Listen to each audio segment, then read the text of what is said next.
Gunung Lawu merupakan gunung yang punya beragam panorama memukau. Terletak di perbatasan Provinsi Jawa Tengah dan Jawa Timur di antara dua kabupaten.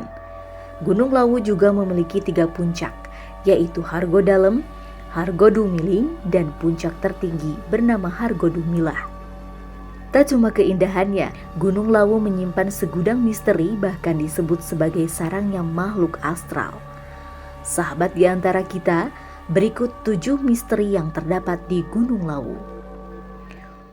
Gunung Lawu menyimpan misteri pada masing-masing dari 3 puncak utamanya dan menjadi tempat yang dimitoskan sebagai tempat sakral di tanah Jawa.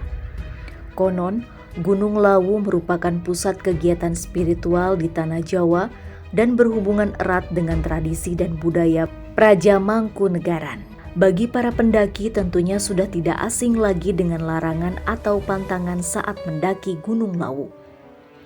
Setiap orang yang ingin datang ke wilayah tersebut diwajibkan memahami dan mematuhi aturan yang ada. Contohnya, berkata kasar, merusak alam hingga berbuat tidak senonoh sangat dilarang. Apabila melanggar, kononnya akan terjadi hal-hal yang tidak diinginkan seperti diikuti oleh sosok tak kasat mata. Gunung Lawu juga dikenal dengan keberadaan pasar setan. Mitos ini pun menjadi perbincangan hangat bagi masyarakat, khususnya di kalangan para pendaki. Tak sedikit cerita yang pernah mendaki ke Gunung Lawu, mereka mendengar suara bising atau keramaian layaknya seperti di pasar. Akan tetapi, itu hanyalah suara, namun penampakannya tak terlihat oleh mata. Beberapa pendaki sempat melihat tanda-tanda keberadaan penunggu Gunung Lawu. Misalnya yang dialami oleh stand-up komedian Zawin Nur Ikrom. Ia melakukan pendakian hanya berdua bersama temannya. Saat sampai di pos 4, tepatnya pukul 20 waktu Indonesia bagian Barat, hawanya terasa berbeda. Untuk melawan rasa takut tersebut, Zawin dan temannya masuk ke dalam tenda dan menyetel lagu Kangen Band sekencang-kencangnya. Konon, di pos 4 itu merupakan tempat paling angker dan jarang ada yang berani mendirikan tenda. Gunung Lawu juga kerap dijadikan tempat ritual pada malam 1 Suro atau malam pergantian tahun baru Islam.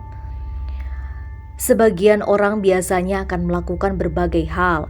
Kegiatan yang biasa dilakukan pada malam 1 Suro mulai dari sekadar berziarah ke spot-spot yang disakralkan hingga bersemedi dan berdoa untuk meminta kelancaran rezeki maupun karir. Hal tersebut dijelaskan secara gamblang oleh Wahyu Kurnia, seorang pegiat alam yang telah berulang kali mendaki puncak Gunung Lawu. Menurutnya, menjelang malam 1 Suro, para pendaki Gunung Lawu datang berbagai kalangan. Penziarahnya banyak kalau malam 1 Suro itu. Banyak yang sudah mbah-mbah, banyak umat Hindu juga, terus ada yang memang datang khusus untuk meminta sesuatu. Saya sendiri waktu itu datang bersama rombongan, karena memang mendapatkan undangan dari yang di atas, istilahnya yang empunya Gunung Lawu. Tutur Wahyu Kurnia saat dihubungi MNC Portal beberapa waktu lalu.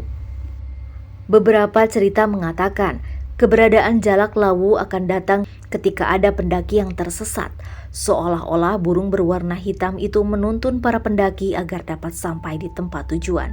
Mitos yang mengatakan bahwa jalak Lawu ini merupakan jelmaan dari prajurit yang mengantarkan Prabu Brawijaya ke puncak Gunung Lawu. Selain terkenal dengan mitos hingga pasar setannya, di dekat puncak Gunung Lawu terdapat warung yang digadang-gadang sebagai warung tertinggi di Pulau Jawa. Penuntun warung ini bernama Mbok Yem. Tak sedikit yang heran mengapa wanita paruh-baya tersebut bisa mendirikan warung dan bagaimana caranya mengangkut barang-barang ke atas. Akan tetapi, keberadaan warung Mbok Yem ini merupakan surga bagi para pendaki. Tersedia makanan seperti gorengan, mie rebus, hingga camilan lainnya. Sahabat di antara kita, dari 7 mitos di atas, apa kalian pernah mengalaminya? Kalau pernah, boleh langsung ceritakan di kolom komentar ya. Jangan lupa untuk like, subscribe, dan share informasi dari Di Antara Kita Official.